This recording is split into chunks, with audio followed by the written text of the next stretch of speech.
Amerikaga qanday qilib viza oldingiz, hattoki biz 5 martalab, 10 martalab harakat qilib ham viza ololmayapman, iltimos yordam bering, kimga murojaat qilish kerak, qanday savollar beradi, qanaqa tayyorgarliklar ko'rish kerak degan savollar ko'p kelyapti.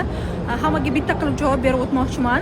Men bitta urinishda viza olganman, chunki yaxshi tayyorgarlik ko'rganman. Yo'l yo'riqlarini o'rgatishgan, savollarga qanday to'g'ri javob berish kerakligini o'rgatishgan.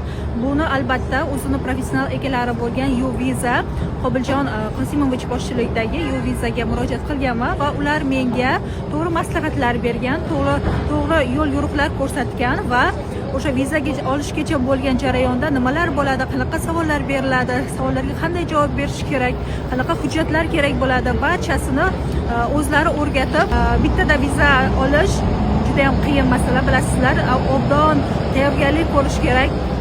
Shu sababdan ham o'zini professional egalariga murojaat qilganim uchun ham Qobiljon Qosimovich katta yordam berdilar. Bir urinishda vizani qo'lga kiritganman va o'zim orzu qilgan Nyu-Yorkdaman hozir.